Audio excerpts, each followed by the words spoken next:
Зона 51 – сверхсекретная подземная база ВВС США в безжизненной пустыне в штате Невада. Она существует со времен Холодной войны, но ЦРУ официально признала ее существование только в 2013-м. Общественность уверена, что там следует искать инопланетные технологии, а то и самих пришельцев.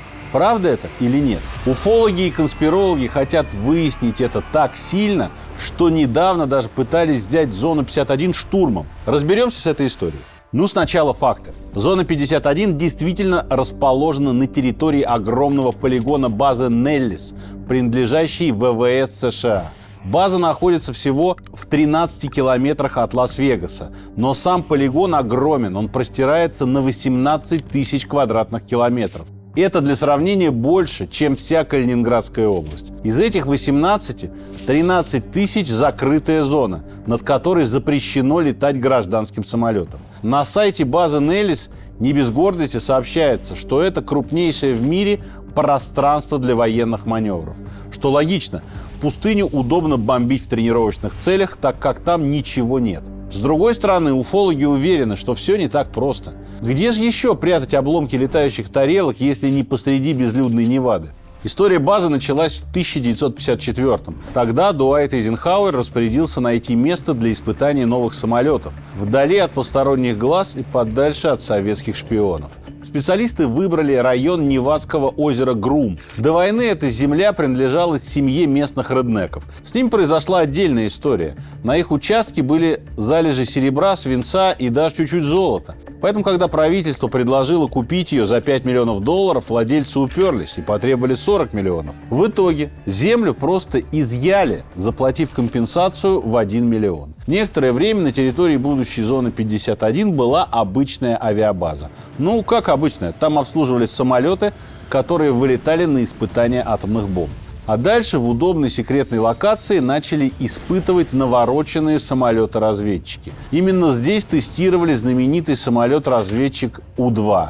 Самолет разрабатывала компания Lockheed Martin. Он должен был летать далеко, выше радаров и еще тащить на себе кучу разнообразной техники для фотографирования засекреченных объектов на территории Советского Союза. Именно на У-2 летал американский пилот Гэри Пауэрс, которого сбили над Свердловском и потом обменяли на известного разведчика Рудольфа Абеля. Самолеты-разведчики были стратегической историей. Режим секретности при испытаниях У-2 был настолько жесткий, что по одной из версий самолет привезли в зону 51 разобранным, чтобы шпионы в случае чего не догадались, что это, и собрали самолет уже на месте.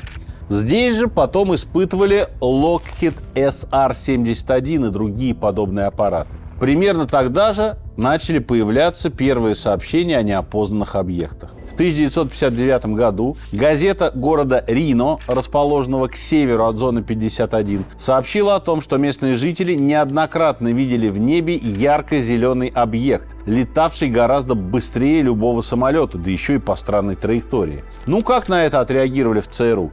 Конечно, всячески поощряли эти байки, а может быть и сами их запустили. Теперь любые слухи о странных летательных аппаратах можно было списать на слишком богатое воображение уфологов. Кстати, на протяжении всей Холодной войны в зону 51 свозили для исследований и для испытаний трофейную советскую авиатехнику.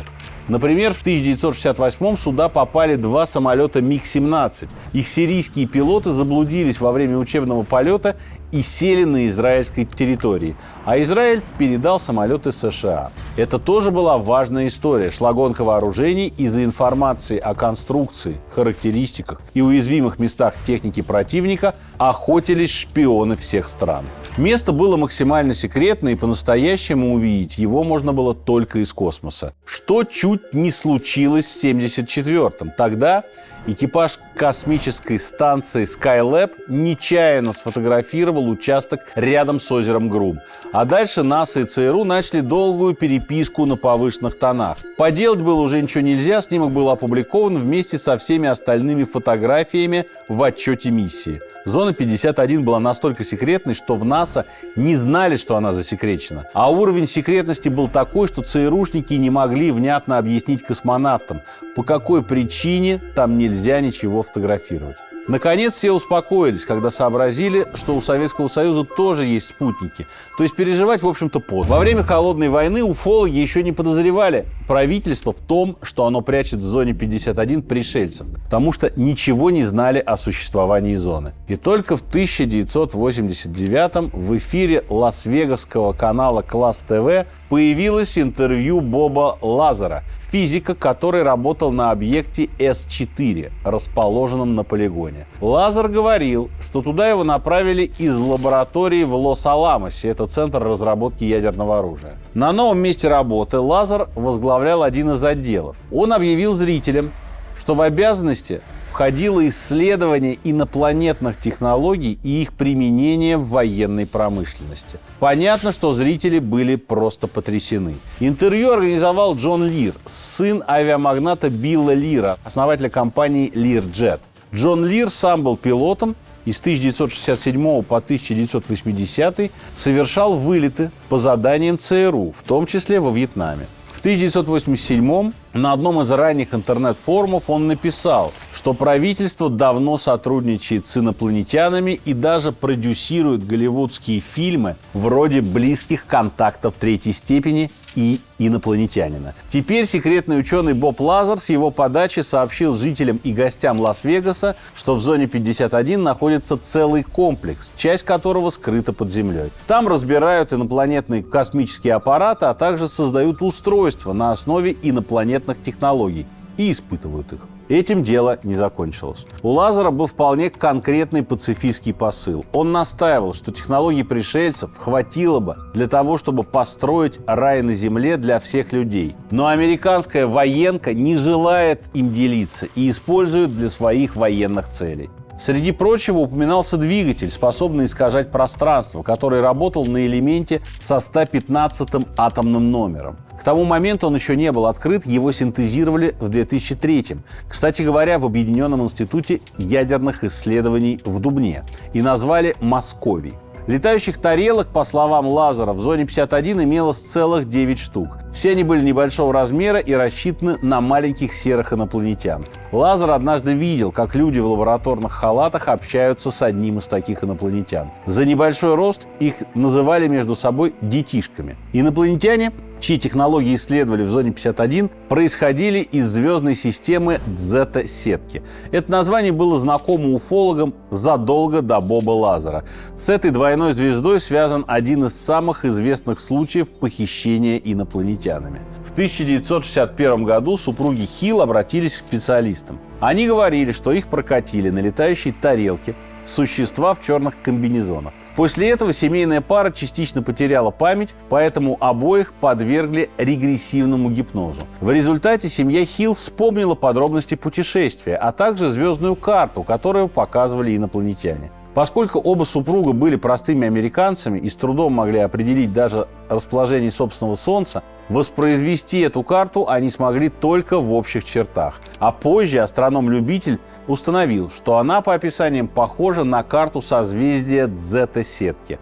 Поздние исследования показали, что там действительно есть планеты, которые теоретически могут быть пригодны для жизни. Также Дзета-сетки известна фанатам научной фантастики. Там разворачивается действие франшизы «Чужие». Невероятное интервью Боба Лазара начали подвергать сомнению почти сразу. Во-первых, не факт, что он вообще работал в Лос-Аламосе. Да и в университетах, где он якобы учился, о нем тоже ничего не знали. В 90-м Лазара арестовали по подозрению в сутенерстве и склонению к проституции. А в 2006-м он попал под следствие по подозрению в транспортировке нелегальных химических веществ. Скорее всего, прекурсоров к наркотикам. Но слово было сказано. С тех пор зона 51 стабильно привлекает внимание уфологов и конспирологов и породила множество мифов. Среди прочего, считается, что там проводят тайные встречи иллюминаты, что там обсуждают сотрудничество инопланетяне и власти США, или что там разрабатывают климатическое оружие. Есть также информация, что там есть секретная чеширская полоса, которая появляется только если полить ее водой и исчезает, как улыбка чеширского кота, когда высыхает. Некоторые эксперты настаивают, что правительство США проводит там эксперименты по искажению пространства и времени. Зона 51 обросла невероятным количеством поп-культурных отсылок. Ее упоминают даже чаще, чем знаменитый Розуэльский инцидент. Как утверждают городские легенды, тогда, в 1947-м, в штате Нью-Мексико разбилась летающая тарелка. Вокруг зоны 51, конечно, не внутри, а на ее границах, выросла целая индустрия уфологического туризма с тематическими отелями, музеями и ресторанами. Там проводят ежегодные конвенции уфологов и устраивают вылазки для наблюдений за НЛО. В 2011 году вышла книга журналистки Эми Джекобсон «Попытка расследования происходящего в зоне 51 изнутри». Она была собрана якобы из интервью рядового персонала зоны. Один из них, неназванный, утверждал, что инопланетная тарелка, которая хранилась в зоне 51, вообще не инопланетная. Она была частью сговора Йозефа Менгеле, нацистских пилотов братьев Хортерн и Иосифа Сталина, чтобы посеять панику в США в 40-е годы. Якобы Менгеле проводил эксперименты над подростками-беспризорниками, увеличивал их голову для того, чтобы они были похожи на инопланетян. Потом этих детей сажали в нацистские летающие тарелки, и они пугали жителей Америки. Причем здесь Сталин не объясняется, но по одной версии одна из таких тарелок разбилась в 1947 году в Розуэле. Эми Джекобсон спустя 5 лет после выхода книги получила Пулитцеровскую премию, правда, за другой материал. В 2005 году уфологи решили сделать ход конем и воспользоваться американским законодательством. По закону о свободе информации любой гражданин может потребовать обнародования правительственных документов. Процесс тянулся до 2013 года, когда правительство рассекретило все, что было изложено выше. Информацию по испытанию самолетов-разведчиков, например. Конечно, уфологов это не устроило. По их версии, сливом одной информации, давно уже не актуальной, прикрыли по-настоящему секретные вещи. То есть тарелки и пришельцев. В зоне 51 регулярно находят новые странности. Одна из последних – так называемые «чуваки в камуфляже». Дело в том, что зону охраняет не полиция, не военные, не морпехи и даже не люди в черном, а какие-то непонятные, но серьезно выглядящие и хорошо вооруженные люди. Чуваки в камуфляже – это кличка, которую им дали уфологи, потому что описать их точнее невозможно. Они действительно носят камуфляж и катаются на белых джипах без всяких опознавательных знаков. Это какая-то непонятная военизированная охрана. Никто до сих пор не смог установить, к какому ведомству они принадлежат. А у них самих не спросишь. Вместо разговоров они достают оружие. Тайна зоны 51 буквально доводит людей до исступления. В 2019 году пользователь популярной социальной сети по имени Мэтти Робертс даже создал группу для встречи единомышленников, чтобы покончить с тайной раз и навсегда. План был очень простой. Собраться всем уфологически-конспирологическим сообществом и взять зону 51 штурмом. Робертс был типичным 21-летним анимешником, который живет с родителями. Изначально группа была одной из его шуток над конспирологами и горе-уфологами, которые десятилетиями ждут, когда зона 51 откроет им свои секреты. «Штурмуем зону 51! Всех нас точно не остановят!» Так было написано в названии. В описании предлагалось встретиться у проволочного ограждения зоны 51 20 сентября 2019 года. Если мы побежим быстро, как Наруто, то обгоним их пули. «Глянем на этих самых инопланетян», – писал Робертс. Группа завирусилась, и на следующий день свое участие в событии отметили 1 миллион человек. К назначенному дню их было уже 3 миллиона, и военные были вынуждены выступить с предупреждением о возможных последствиях штурма. В попытке как-то монетизировать успех своей шутки Робертс попытался вместо штурма провести музыкальный фестиваль, но не смог его организовать. В назначенный день к главным воротам зоны 51 приехало 150 человек, некоторые с оружием. Но они решили, что их слишком мало для штурма военного объекта.